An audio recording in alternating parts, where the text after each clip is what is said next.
The shir is Le'ele Nishmas Tzvi Dov Ben Chaim Pesach. And Le'ele Nishmas Ruvain Ben Shmuel. And my dear son, whose yortzeit is tonight, Le'ele Nishmas Osher Shmuel Chaim Ben Ephraim B'Tziona. Tonight is his third yortzeit. Devorah Bas Yitzchak. The first mitzvah given to the nation of Israel as a nation is Rosh Chodesh. Madua Valama. The first mitzvah, it couldn't even wait until we get to Har Sinai. What was so urgent that the first of all the 630 mitzvahs, I would say Shabbat, I would say Yom Kippur, no. Rosh Chodesh is the very first mitzvah. It couldn't even wait until we left Egypt. Torah wasn't given yet. Why? Shabbos is Rosh Chodesh. Because the clearest distinction between a slave and a ben chorin, remember the movie Roots? A slave has no concept of time. The time doesn't belong to him. It belongs to Tutankhamun, to his master. So the clearest distinction between a slave and a free person is slave has no concept of time. It's not his own. But a ben chorin, a free person, they remember that song? Time is on my side. Yes, it is. Remember that song? Yes. That's Rosh Chodesh. A slave has no time. Now I'm no longer a slave. Demonstrate that you're a free person. Appreciate it. Demonstrate Rosh Chodesh. I'm giving you the gift of time. Time is on your side. Make time instead of kill time. Okay. How does this apply to husbands? I'm not sure. To husbands? Time is on my side, so you have Rosh Chodesh. Before even Pesach. Right? Now you have the now that you're free, appreciate your freedom, dedicate your time to HaKodesh Baruch Hu instead of what? Tutankhamun, your master. So that's why it's the first mitzvah to distinguish clearly between a slave and a free person. Now, this Parsha, this week we take out 3 Sefer Torahs, right? You have to have 3 kugels, right, David? All right? 3 Parshas. Parshas Tazria. Then you read Rosh Chodesh, Parshas Pinchas. And Achron Chaviv, you read Parshas HaChodesh. So the 3 Sefer Torahs, how do you know what you read first? So you have a klal in Judaism, when you have a bunch of mitzvahs coming your way, the one that's most frequent, that's the one that what? Has Kadima. So the Parsha of the week is most frequent, so you read Parshas Tazria. Then Rosh Chodesh, Parshas Pinchas, once a month. And then finally, Parshas HaChodesh, that comes once a year. So in Judaism, Tadir Kodem. So Parshas HaChodesh is left for last, because that's the least frequent of the 3. Now, Avi, I'll show you that all 3 Parshas have one theme. Doesn't seem to be connected. Parshas Tazria, which deals with birth, Rosh Chodesh and Parshas HaChodesh, as one theme that connects all 3. Parshas HaChodesh. What's Chodesh? Chidush. Can there be greater renewal than the birth of a baby? Parshas Tazria begins with the birth of a baby. Is there greater chidush than that?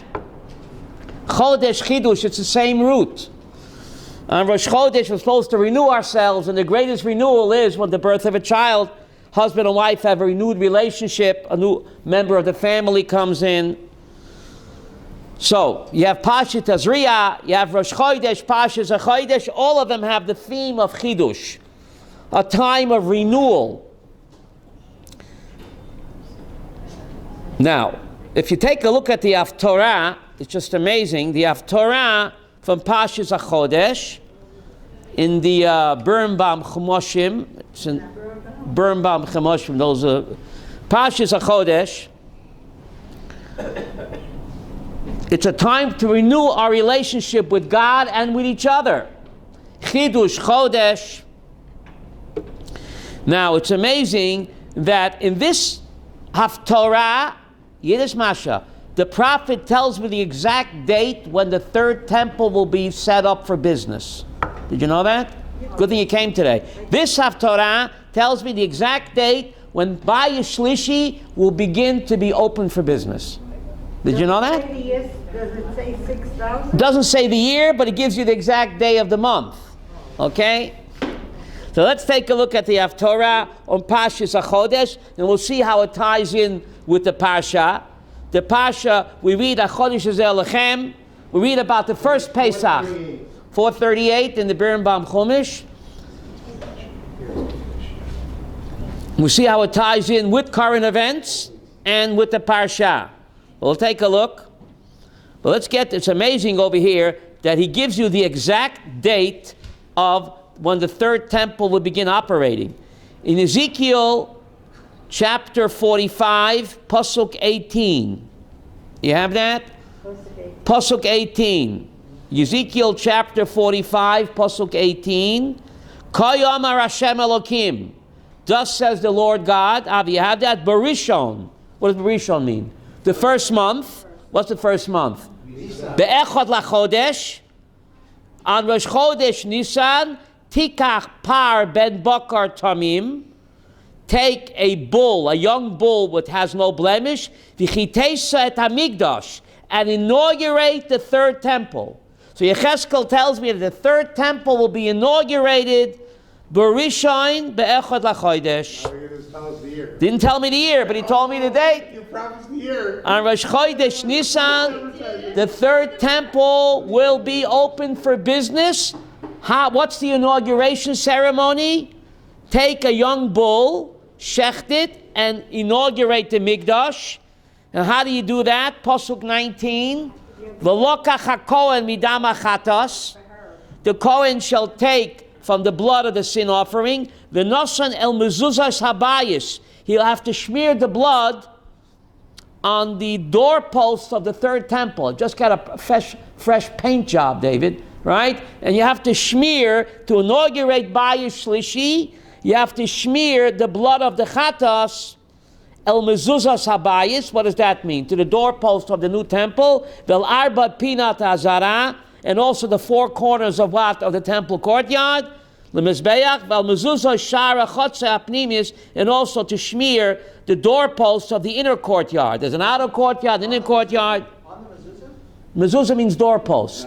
We call mezuzah, it's not a real mezuzah. What is it? It's a cloud. We call it mezuzah because you put it on the mezuzah. Frashtei, uchataftam al mezuzos beitecha bisharecha. Write the cloth of Shema on the door. The word mezuzah means doorpost. But David, very strange. The third temple will be inaugurated by smearing up the doorposts of the temple and the courtyard with the blood of the chatas. How do we know that this is talking about the third? How do we know it's talking about the third temple? Because it didn't happen yet. In the first two temples, they never smeared blood on the doorposts of the temple. They didn't do that, Masha. You can check. Look at the book of Malachim. Look at the book of Ezra, the first and second temple. This service was not done. So it must be speaking about what? The third one. Now this ties in with the Parsha, because Parshas HaChodesh, what did the Yidden do with the blood of the Pesach lamb? They smeared it on the doorposts of their homes. And here you're supposed to smear it on the doorpost of what? Of the Migdash. Avi, what's the symbol? That my home and your home should be a mini Migdash. That's good, right? So by smearing in the Parshas HaChodesh in the Exodus 12, right, Elisheva, they took the blood of the Pesach and they smeared it on the doorpost of their home. In the third temple, we're going to take the blood of the not the Pesach, of the Chatas, and smear it on the doorposts of the Migdash. The symbolism is that our home should be what? A mini Migdash. Sanctuary. Now, isn't the reason why the Jewish people on Pesach put the blood on the doorpost was that the firstborn of Egypt was going to be killed? No. So by putting the blood on it was a symbol, don't come to this. God doesn't know where we live. Now remember the movie, The Ten Commandments? You had Joshua smearing the blood on the outside of the house. You can't trust the movie, Elisheva. The book is better.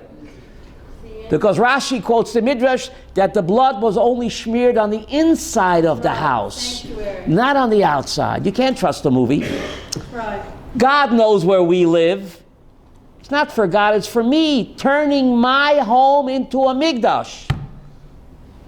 Now that was a one-time deal, buddy. Never again on Pesach did Yidden have to smear blood on their doorpost. That was a one-time event, Ephraim. And it's going to happen again, a one-time event in Bayit Shlishi. To inaugurate Bayit Shlishi, we're going to smear the walls and the doorposts of the Mikdash with this blood. That's a one-time event, just like it was a one-time event in Pesach.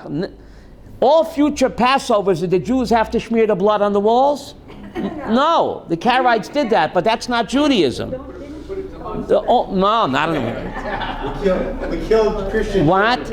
That was a Harat Sha'ah. Muslim children. This is the building of the temple, it's not when Mashiach comes. This is when the temple will be open for business, Masha. So obviously you're going to have to come before that. You'll have to come before that because that's when the temple will be inaugurated. Borishon Ba'abasa Yom HaChodesh, on the Rosh Chodesh Nisan, the temple will be open for business on Rosh Chodesh Nisan, and it'll be inaugurated by smearing the mezuzahs, meaning the doorposts of the bayis, and also the temple inner and outer courtyard. And this is a throwback to what?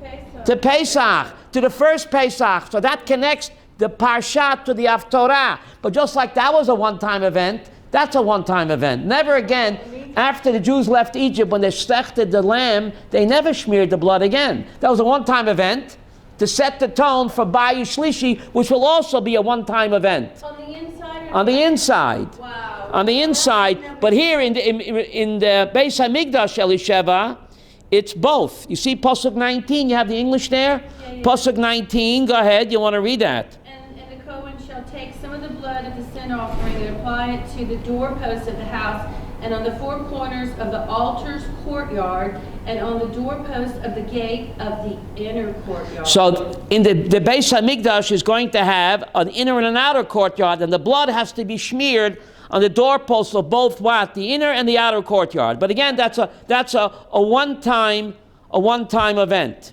Now, it all comes full circle because Bayis Rishon will be inaugurated when? Rosh Chodesh Nisan. And Yehuda, Koinki Dinki, Exodus 40, Pasuk 17, says, when was the Mishkan open for business? Vahi b'chodesh harishon, Exodus 40, verse 17, Vahi b'chodesh harishon, Avi, when is Chodesh harishon? Nisan, be'echad lachodesh, hukam ha-Mishkan. So the Mishkan was also inaugurated, Mickey, when? Rosh Chodesh Nisan. That was the beginning. That was the roadmap, which will only climax with the third temple. So because the Mishkan began the process, and that was inaugurated when? Be'echad lachodesh harishon, Rosh Chodesh Nisan, Exodus 40:17. So the long and winding road. First temple done after Sukkot? Yes, but I'm talking about the Mishkan. The Mishkan preceded the temple. We don't know, but Mashiach has to come before Rosh Chodesh Nisan, because that's when it begins to operate. But the Mishkan was the beginning, and that was inaugurated on Rosh Chodesh Nisan, and the roadmap, which will end with the climax of the third temple, and therefore the third temple also be inaugurated, Mikimia, also when? On Rosh Chodesh Nisan, because that's when the Mishkan was inaugurated. And it's one long and winding road, ta-ta. We'll come full circle. We're going to come full circle. So now, Elishev, I gave you the date that the third temple will begin to function. Barishon be'echad lachodesh. Okay, so stay tuned. Stay tuned. But this year it can't happen because it's Shabbos. I don't know. Harat Shah, maybe it can. I don't know. But stay tuned. Harat Shah. God can do anything. Okay. So you have the date when the third temple will be inaugurated, and that's the exact date when the Mishkan was inaugurated the first time. Now, Parshas HaChodesh. Chodesh means what? New. To renew. It's the time to rejuvenate. Right? That today is the first day of the rest of my life, buddy. Every day, what a difference a day makes. Every day is a new beginning. HaChodesh hazeh lochem. Dr. Abramson, I give you the gift to renew yourself. Starting over. If we wouldn't have that, it had to be the first mitzvah, Rab Nachman. Because there's no way we're getting out of Egypt without that mitzvah. We're mired in memtesh sharei tuma. How low can you go? If God wouldn't give me the mitzvah to rejuvenate myself, I could never get out of Egypt. It couldn't wait till Har Sinai. It couldn't wait. That was our ticket to ride. HaChodesh hazeh alechem. I'm giving you the gift to rejuvenate yourself. David, reju. Otherwise, how could you get out of Cairo? You're a memtesh sharei tuma. That had to be the first mitzvah. It couldn't wait till Har Sinai.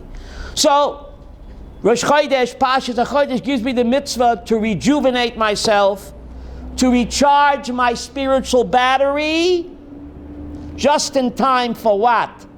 Pesach. Now, I'll tell you a Chiddush, if you came, just this is a game changer. Kiddush Levana, right? Kiddush Levana right after Rosh Chodesh, when you see a little sliver of the moon. From left field, we say Shalom Aleichem. Isn't that strange? What has Shalom Aleichem got to do with Kiddush Levana? Why do you say Kiddush Levana in the middle of Shalom Aleichem? What's it got to do with the price of tea in China? So I'll give you two answers. Kiddush Levana. You don't do that in Kol Rina, you do. In the middle, you turn to a Yidel with a Shmeichel, Shalom Aleichem. What has it got to do with anything? The Gemara in Sanhedrin Daf Mem Bet says, when you do Kiddush Levana, it's Ki'ilu Mekabel Pnei Ashchina. Ephraim, close but no cigar. When you do Kiddush Levana, it's like you are receiving God's presence.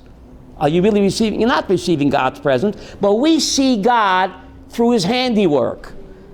The closest heavenly body that we have, Elisheva, is the moon. So during the waxing and the waning of the moon, blue moon, it's Ki'ilu Mekabel Pnei Ashchina. We're not really receiving God's presence. That's only God's handiwork. Yeah. But we see Him through His handiwork. That's good. Right? Says the morale something amazing. When you do Kiddush Levana, it's Ki'ilu Mekabel Pnei Ashchina. But not really, it's make-believe. But when you turn to a fellow Yidel with a Shalom Aleichem and a smile, it's Mekabel Pnei Ashchina. You're receiving God's presence, Masha. When I say Shalom Aleichem to you with a smile, I'm greeting you and your godly soul. I'm a soul, man. I'm greeting you and your Tzelem Elohim. Says the Maral Prague, it's incredible. When you're doing Kiddush Levana, you're making believe. You're not really receiving God's presence. It's Ki'ilu. Sanhedrin Membet. But when you turn to a Jew, Ephraim, with a smile, Shalom Aleichem, you're Mekabel Pnei Ashchina. Because every Jew has a piece of God in him. Chelik Elohai Mimal, right? Tzelem Elohim, Chelik Elohai Mimal. So therefore you say Shalom Aleichem, even to a single Jew, you say Shalom Aleichem. That's not Ulpan 103. You say Shalom Aleichem. Why Shalom Aleichem to a single Jew, says the morale? Because you're greeting him and his Tzelem Elohim and a Chelik Elohai Mimal. So you stop pretending. Kiddush Levana, you're pretending. You're not really greeting God. When you greet a fellow Yidel, you're greeting him and the Creator that lives inside of him. Also, Li Migdash, V'shachanti, Ephraim, V'shachanti, B'tocham. Good word, right, Nachman? Tell you another. Beautiful, says the Magen Avraham. Why do you say Aleinu afterwards? Because we're not moon worshippers. David, it looks pretty bad. Oh, so it looks like we're worshiping the moon. We're not. We're worshiping God through His handiwork. But an outsider from Mars. So therefore we say Aleinu l'shabeach Adon HaKol v'anachnu koirem v'shtachavim u'modim lifnei melech malchei amlachim. I'm not worshiping the moon. I'm worshiping God. Don't mix me up. So right after the moon, we do Aleinu. That we're worshiping Kodesh Baruch Hu, but we can't see Him. We only see His handiwork. But when we turn to a fellow Jew, we do see Him. Because the Ariya Kodesh says that the eyes are the window of the soul. So you look into a person's eyes and you smile at him, you're smiling on him and his godly soul. Elisheva Tatufer. Now it's amazing that the Parsha of the Haftorah speaks to current events. Kiddush Levana. Why do we say Shalom Aleichem? I give you another insight, David. If you came just to hear this, it's a game changer. So you like that one. Not going to Kiddush Levana this week. Okay, but Rosh Chodesh is the time to get ready to do Kiddush Levana. Why we say Kiddush Levana for? You got to hear this, Masha. Fasten your seatbelts. I gave you one great answer, I'll give you another great answer. The new moon is a symbol of our renewal, right? Chidush, Chodesh. It's a symbol of our renewal. It's a time to forget past mistakes. Talking to myself, Mekimia. It's a time to forget past mistakes, to renew our relationships with our friends, begin a new slate, to forgive each other, to appreciate each other anew. So I say Shalom Aleichem even to a friend. Maybe I wronged you, I didn't mean it. Forgive me. Let's bury the hatchet. Not in each other's back. Let's bury the hatchet, starting over. So you say Shalom Aleichem even to a friend. Let's start over. Because in a relationship there's bound to be mistakes. We make mistakes, we don't even realize we said the wrong thing. We shouldn't have said it. We shouldn't have said it. Let's turn over a new leaf. Let's rejuvenate our relationship. Shalom Aleichem. To appreciate each other anew. Can you just say it to someone? You like that? I like it. I love it. Say it to someone that you're not crazy about, and you want to. Exactly. But to anyone, even those people that are friendly to you, there's bound to be errors in a relationship. Things you shouldn't have said, you shouldn't have gotten involved, and you did, you made a mistake. I beg you, let's renew ourselves, Avi. Let's rejuvenate ourselves. Kiddush Levana, Shalom Aleichem. HaChodesh hazeh lechem, lechem. I'm giving you the power, the koach of what? Of Chiddush. And this idea is so incredible, Yehuda. I can't write the script. If I would write the script, I couldn't do it this way. Current events, I'm speaking about myself and the Haftorah. You got to read this, Dr. Abraham, you're not going to believe this. Look at the end of the Haftorah. I mean, I couldn't make this up. I mean, the truth is, look what he says. In verse 9, Elisheva, you read the end of the Haftorah, verse 9. The procedure when people come up to the third temple to visit the third temple, Pasuk 9, Yehuda, you see that? I'm reading verse 9.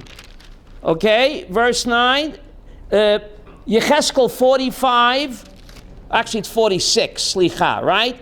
It's Yecheskel 46, 9. Anybody want to read that loud? When the people of the land have come before Hashem on the appointed days, whoever enters by way of the northern gate to worship is to leave by way of the southern gate. Whoever enters by the way of the southern gate is to leave by the way of the northern gate. He should not withdraw by way of the gate through which he entered, rather is to leave by the way of the opposite gate. Very strange. When the third temple comes, you hear this, Dr. Abramson, people come up to the Beis HaMikdash, they come through the north gate, they have to leave what? Through the south gate. If they come through the south gate, they have to leave to the north gate. They shouldn't leave and enter in the same gate, but the opposite gate. Why is that important? Why is that important? And how does it tie in with Parshas HaChodesh, Elisheva? What is the prophet talking about? Tell me, I can't wait. I'll tell you. Familiarity breeds contempt. Sometimes you take your relationships for granted. You don't appreciate your friend or your spouse or your neighbor. So the prophet is saying, when you come up to the Beis HaMikdash, you cannot leave and enter the same gate. What's the message? We don't care about the gate. Don't take your relationship for granted. Familiarity breeds contempt. Constantly work on your relationship with your friends and neighbors. Don't take the relationship for granted. Appreciate the relationship. Make it new and fresh. Parshas HaChodesh. Rejuvenate your relationship constantly. Because sometimes we do take our friends for granted. We don't appreciate their friendship. I'm talking to myself. Huh? What a powerful Haftorah. From 2,400 years ago. Buddy, be speaking to me in my situation, Dafkin now. I couldn't make this up. Yeah. Huh? Beautiful, Rabbi, Why beautiful the word. North Gate? You never had You know, because It's not the gate business. It's a metaphor. It's a metaphor that we should appreciate each other, not to become too familiar with each other, to take each other for granted. It's not the gate, it's a metaphor. Right? Right? That's good. And therefore we have the laws of Nida. Why do husband and wife have to be separated at least 12 months, 12 days out of a month? That's what I said. 12 days out of the month, no lovey-dovey, no touchy-touchy. So the Gemara in Nida, Tazria says, Rabbi says, you know why? Familiarity breeds contempt. come back fresh. Come back, right? Separate for 12 days minimum. And then when it's lovey-dovey time, I'm so excited. I'm rejuvenated. There you go. I'm renewed. That's what HaChodesh. That's Yahadut. You have to keep the relationship between you and your friend and you and God fresh and renewed and excited, not to take it for granted. That's good. What a powerful message. What a powerful message. The Parshas HaChodesh. The prophet is, the gate business, Connie, is a metaphor. Okay, which gate you come? Prophets speak in metaphors. The relationship with my neighbors, my friends, my spouse, my children. Don't take the relationship for granted. Renew it. Make it fresh and exciting. Dave, remember that song, I'm so excited? That's Yahadut. I can't hide it. And therefore, there's a strange pasuk in Tehillim 27, Avi. King David says in Tehillim 27, Shifti beveis Hashem, ulevake becholoi. I want to live in God's house. What's God's house? Pisgat Zev. Rechavia. What's God's house? I live in Pisgat Zev. Baka. I want to live in God's house, which is Israel. Ulevake becholoi, but I also want to be a tourist. So my Rebbe Rapam Zatzal asked the Kasha, if you're living a place, you're not a tourist. What does King David mean? I want to live in God's house, Shifti Beveis Hashem, but I want to be a levaker. What does bikur mean? A tourist. Not taken for granted. So King David says, I want to live in God's house. But bikur means to visit, to examine, as a tourist. Remember the first time I came to the Kotel, buddy? I was in awe. But after a while, David, it's human nature, it becomes what? The excitement wears off. King David prays, I want to live in God's house. I want to live in Israel, but I want to have the excitement and the enthusiasm of a bikur, of the tourist. That's something to pray for. It shouldn't become stale and blasé. I'm living in Israel. I have the chance to teach Torah in the Har Zion. I should be excited. I'm living, but I want to have the feeling of levaker b'yecholoi. I want to be a tourist, even though I'm living here 22 years. That's something to daven for. King David davened for that. It's not easy, Ephraim, because human nature is, after a while, it becomes what? Stale, routine. We have to fight that with Parshas HaChodesh. Chidush, our relationship with each other, with our friends, our spouses, and with God. That's right? good. I'm glad More I like came we're today. guests in God's hotel. Tourists, levake be'echoloi, not the... We're only here, temporarily. Okay, that's We're right. like guests in a hotel. Today is the first day of the rest of your life, right, David? Today is the first day of the rest of your life, right?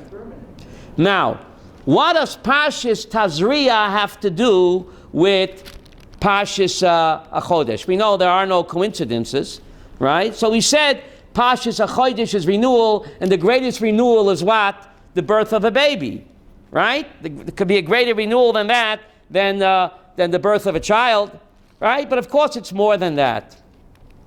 Of course it's more than that. Why is the first mitzvah in the Torah to have a baby? I mean, the way the Sefer Chinuch counts it, the first mitzvah given to Klal Yisrael as a nation was what? Rosh Chodesh. But the first mitzvah given to a human being is Pruvu. Why is that the first mitzvah?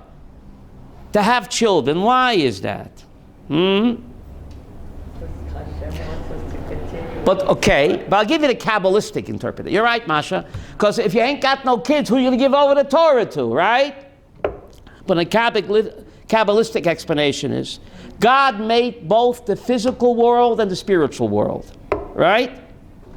The physical world is all physical. The spiritual world is all what? Spiritual, right? So some people might think, chas v'sholom, there are two deities. One that created the physical world and one that created the spiritual world. Don't step on my toes, right? Maybe chas v'sholom, two deities. In the birth of a child, only in the birth of a child, where the heavenly soul and the earthly body become what? Integrated and united, it proves that there is only one creator. Oh, that's good. Isn't that amazing? The godly soul comes from heaven, and the physical body comes from earth. In the birth of a child, you have the spiritual, the neshama, and the physical, the body, are what? Integrated, proving that what? That there is one God who created both worlds. You only see that in the birth of a human being. Wow. Spiritual soul and the earthly body become united, proving that there is only one God who's united. And therefore, the birth of a child, David, is what? The first mitzvah in the Torah. Wow. Pretty interesting, huh? Yeah. Now let's look at some deeper connections between Parshas Tazria and what? And Parshas HaChodesh. And Rosh Chodesh come together right now. Ephraim, I'll show you how Parshas HaChodesh and Rosh Chodesh and what? Tazria are what? We're all connected. Is it all every year? No, it's not. But there are no coinky dinkies. So next year when it comes out of a different parsha, I'll show you another connection. It's endless. For this, you got to fasten your seatbelt, Connie, for this one. Judaism, if you want to sum up Judaism in 3 words, it's Kedushas HaMakom, Kedushas HaZman, Kedushas HaGuf. You want to sum up Judaism, Avi? Kedushas HaMakom, Judaism to sanctify place, to sanctify time, and to sanctify the body. Any mitzvah, David, of the Taryag mitzvot, the purpose is either to sanctify a place, either to sanctify what? Time, or to sanctify what? The guf. That's Yahadut. You know why these 3 parshas come together? Rosh Chodesh and Parshas HaChodesh is what? Kedushas HaZman. Kill time, waste time. I can elevate and sanctify time. That's Rosh Chodesh and Parshas HaChodesh. In Parshas HaChodesh you have what? Korban Pesach. The second mitzvah. After Rosh Chodesh, Korban Pesach, right? Korban Pesach's Kedushas HaMakom. I can't do a Korban Pesach in my backyard, Rabbi Yaakov. Korban Pesach has to be in a specific place, only the Bet HaMikdash. So Rosh Chodesh, Parshas HaChodesh, that proves Kedushas HaZman, to sanctify time. And Parshas HaChodesh also contains Korban Pesach, which is Kedushas HaMakom. You can't bring the Paschal lamb like the Samaritans do, or the Karaites. It can only bring the Korban Pesach in a unique, specific place, the Beis HaMikdash. What else is Yahadut? Kedushas HaGuf, sanctify the body. Parshas Tazria, when a lady gives birth, she what? She becomes tameh. That's pretty bizarre. We'll talk, Elisheva, let's talk. When a lady gives birth, she becomes tameh. She has to go to the mikvah, and through the mikvah, she sanctifies her what? Her guf. And Parshas Tazria begins, you have to what? Circumcise the baby boy. That's Kedushas HaGuf. So Isha Tazria v'yolda zachar, you give birth to a baby boy. On the 8th day, what do, buddy? You circumcise him. That's sanctifying the male body. and the female becomes tamei, bizarre, after giving birth, she becomes tamei. And how does she become sanctified? She counts clean days, and then she goes to the mikvah, she sanctifies her body. So that's Judaism, Avi. Chodesh, Chidush, Kedushas HaMakom, Kedushas HaZman, and what? And Parshas Tazria, which is what? Kedushas HaGuf.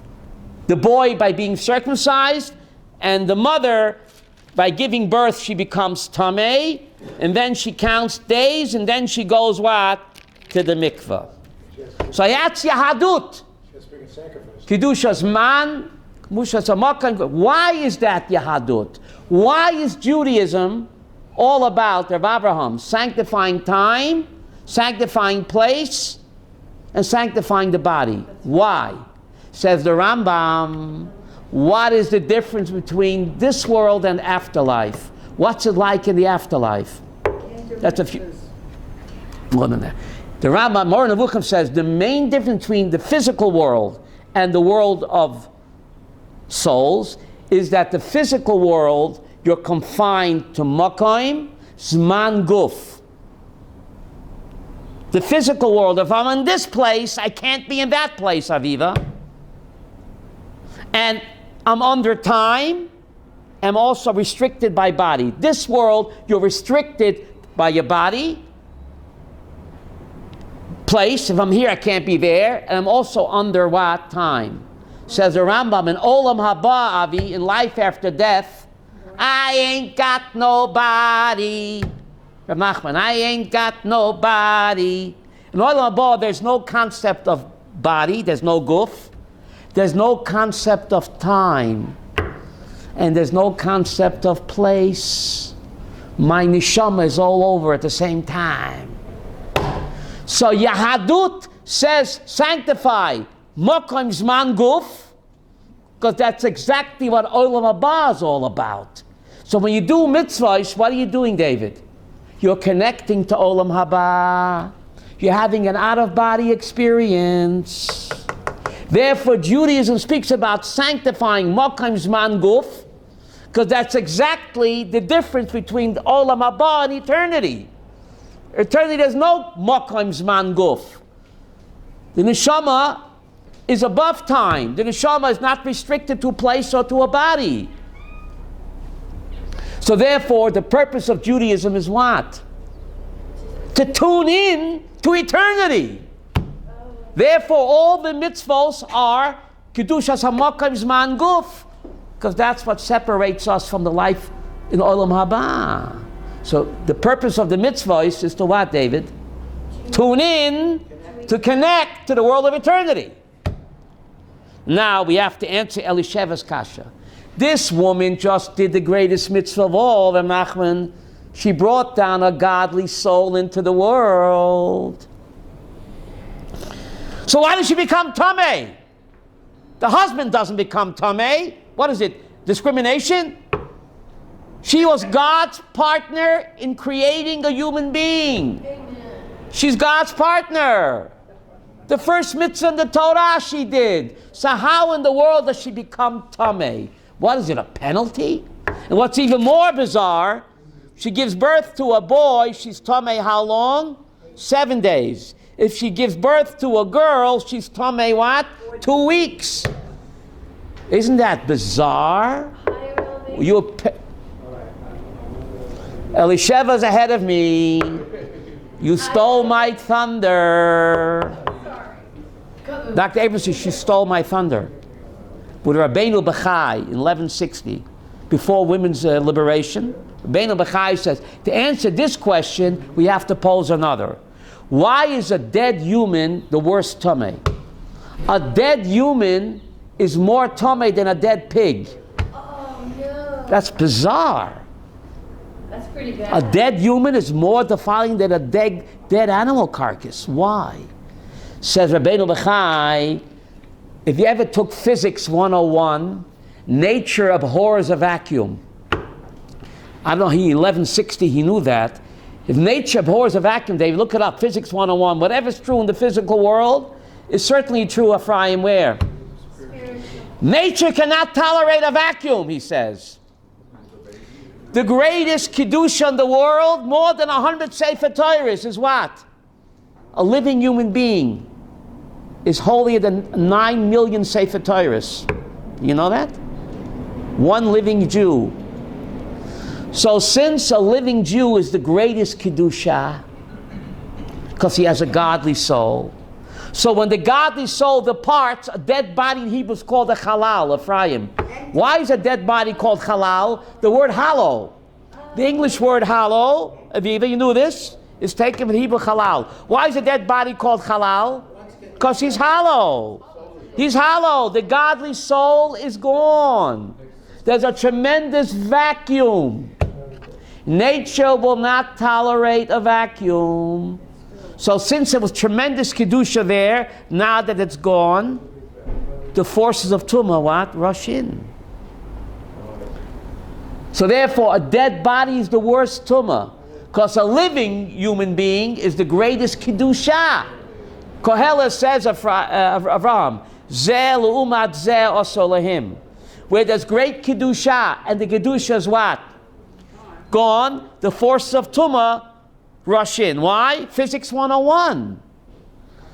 That's asking why, when you know, how he discovered gravity, Sir Isaac Newton, not a joke. Dr. Abramson, Sir Isaac Newton was sitting under an apple tree, and an apple hit him on the head. It's a true story. An apple hit him on the head. And he asked the klutz kasha, how come the apple falls down and not up? He discovered gravity.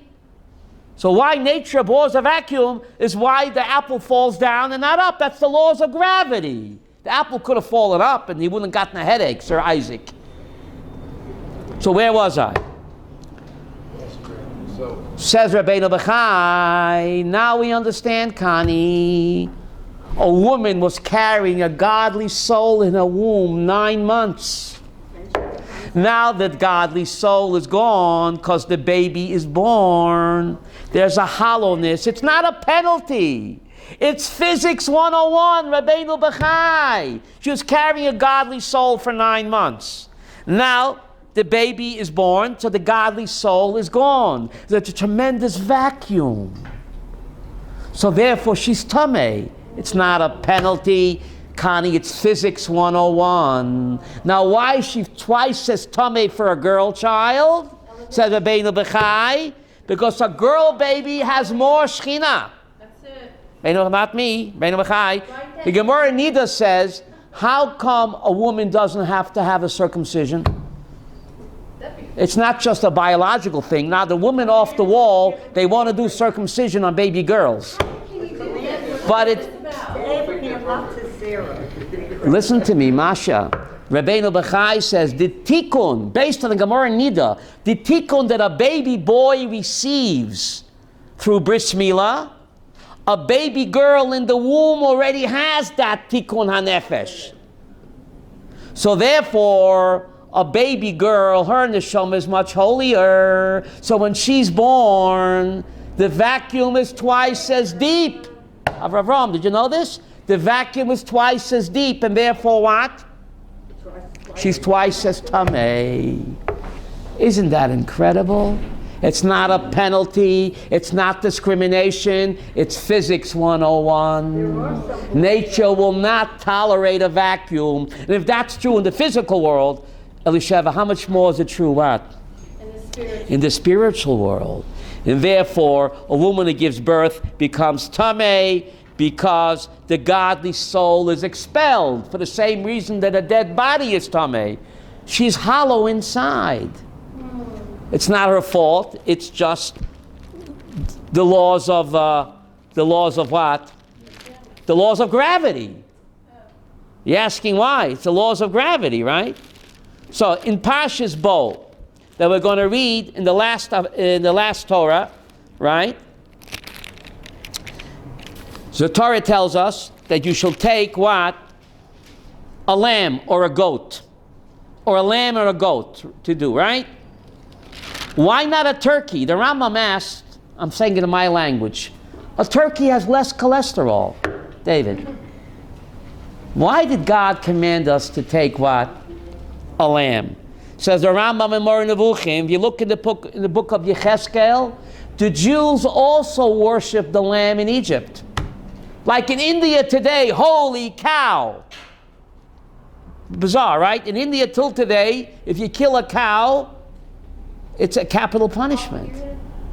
In Egypt, to kill a sheep, capital punishment. The Jews were also addicted to lamb worship. Look in the book of Yechezkel. So therefore, God told us to take a lamb, not a turkey. You sinned with a lamb by worshiping it. Now take a lamb and do it my way. Da-da-da-da. Yahadut, the tikkun comes from the chet, says Rambam, Ephraim. So if he would have worshipped a turkey, he would have taken a turkey. In Yahadut, the way you sin is the way you repair the damage. Therefore, God told us to build a golden Mishkan. The Medrash says, Yovai Zov Shebe Mishkan, V'yechaper al Zov Shenasa Boa Egel. God doesn't need a golden Mishkan. He said the entire universe should be what? My Mishkan. But we sinned with gold. God says, I see you like gold so much. So instead of making a golden calf discotheque, take gold and what? Do it my way. Instead of a golden calf, make golden lovebirds. What's the difference? This is a figure and that's a figure. The golden calf he didn't command. It's avodah zarah. The golden keruvim is the tikkun for the golden calf. Look how much God loves us, Avi. You like golden images so much? Take gold and make golden lovebirds. Where? In the Kodesh HaKadoshim, no. Bizarre. Golden statues in the Holy of Holies?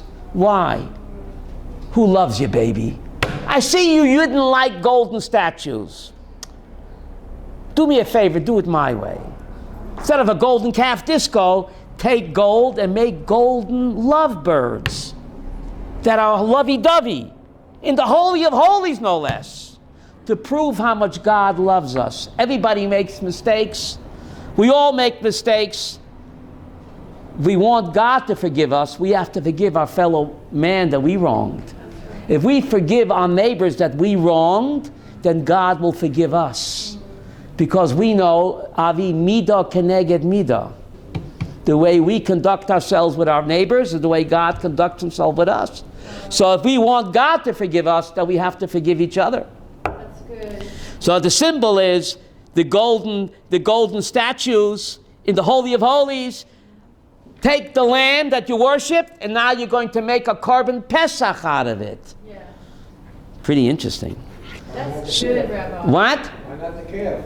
Why the lamb? The calf. The opposite, remember? Also, No, but Rachman is asking a good question. Why not the calf? But you have the paraduma. Right? Why you have the red cow, not the mad cow? Rashi quotes the Midrash. What's the example? A maid couldn't find a babysitter one day, so she took her baby with her to the palace, the king's maid, and she forgot to take along Pampers. And the baby made doo-doo all over the king's throne room. So what do the other slave girls say? Let the mother come and clean up the doo-doo.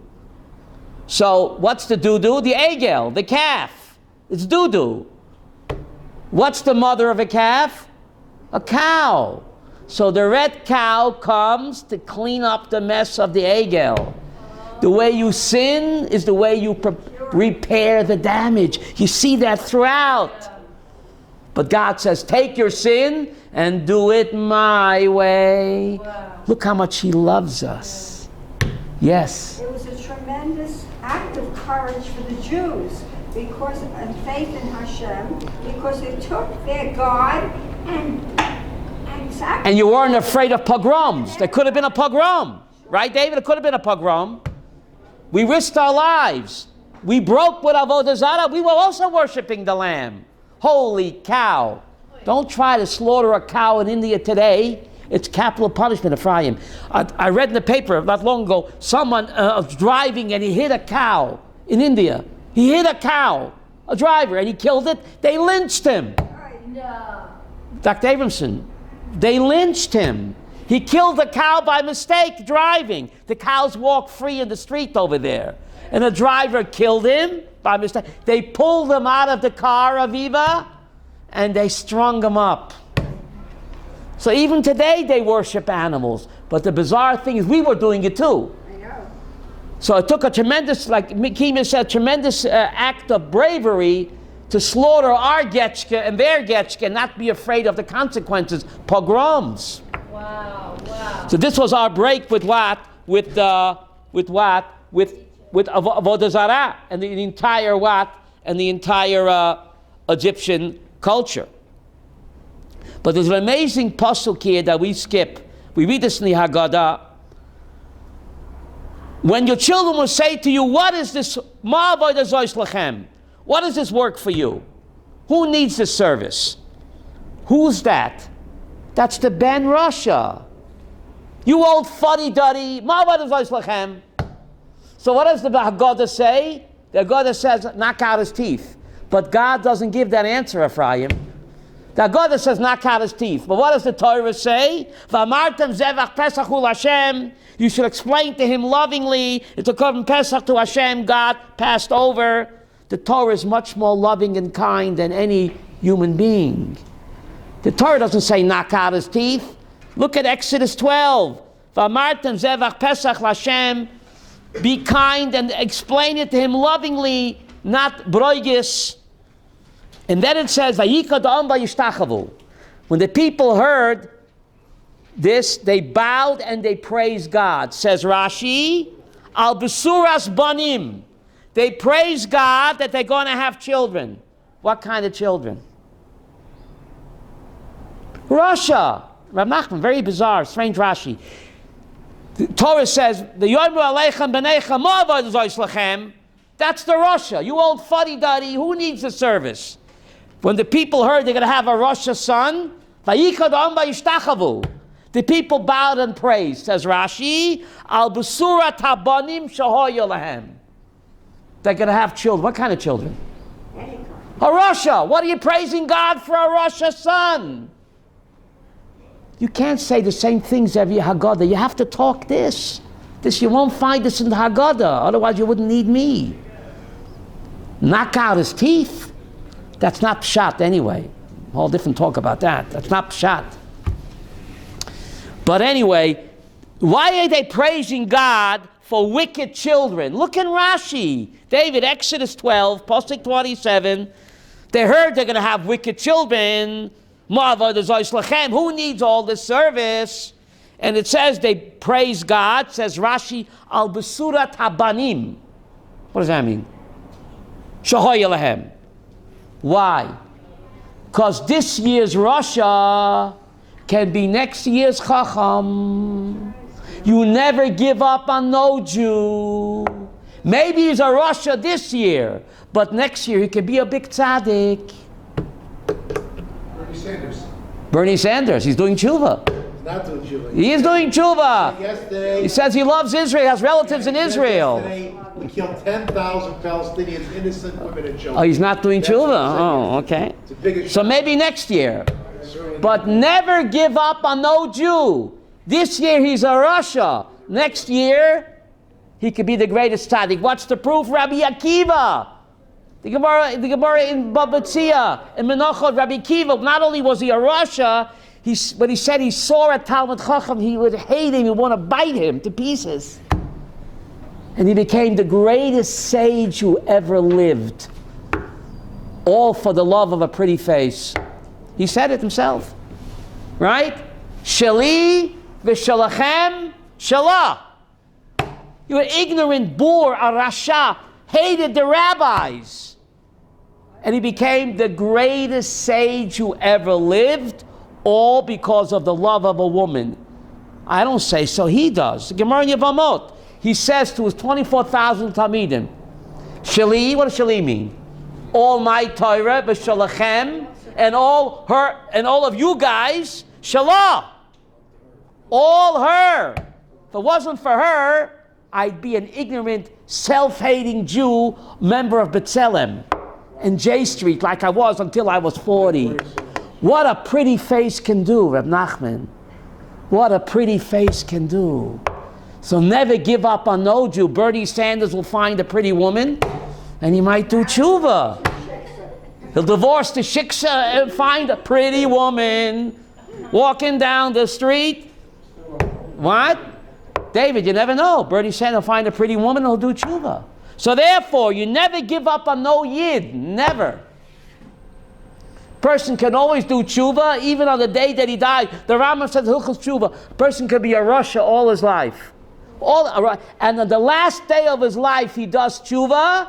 All of his sins are wiped away. So maybe he's a Russia, but maybe before he dies, he'll do tshuva. So they praise God for wicked children. What a powerful message, Reb Shalom. This is Haggadah talk. You can't read the same thing every year.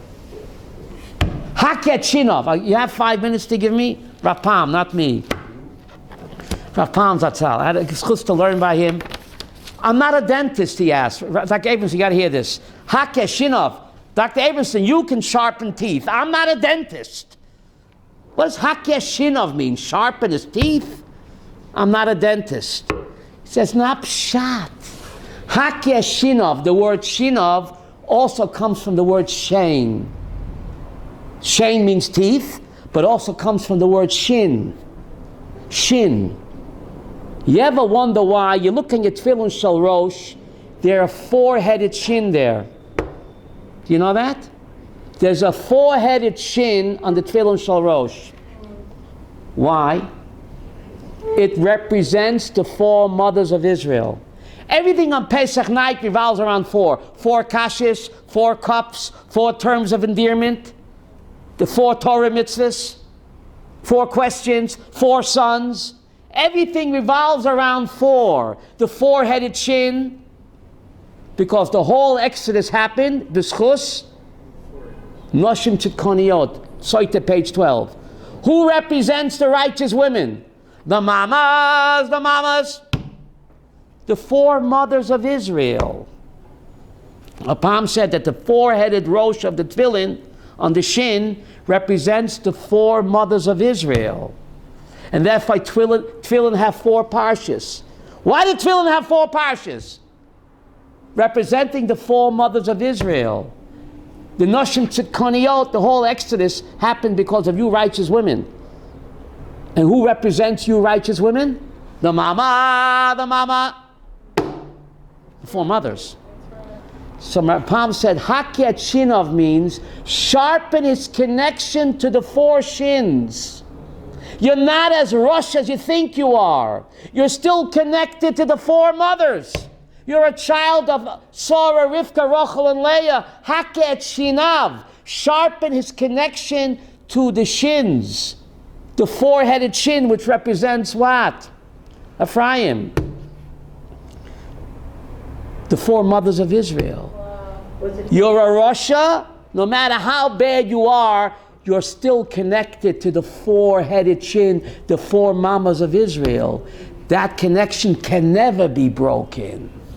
It's never too late. Return to sender. So it's a whole, Reb Shalom, people they read Haket Shinov. It's a false pshat. I'm not a dentist. My Rebbe Rapam said, sharpen its connection to the shins, to the 4 mothers of Israel. You're never going to lose that. No matter how far gone, you're not gone. Just look at the 4-headed shin of the tefillin. The 4 mothers of Israel. The mamas, not the papas. Thank you very much. Sunday, 2 o'clock, we have a shiur. What does the Torah say about showing mercy to terrorists? What's the Torah view? That's Sunday at 2 o'clock, David. Should we show mercy to terrorists?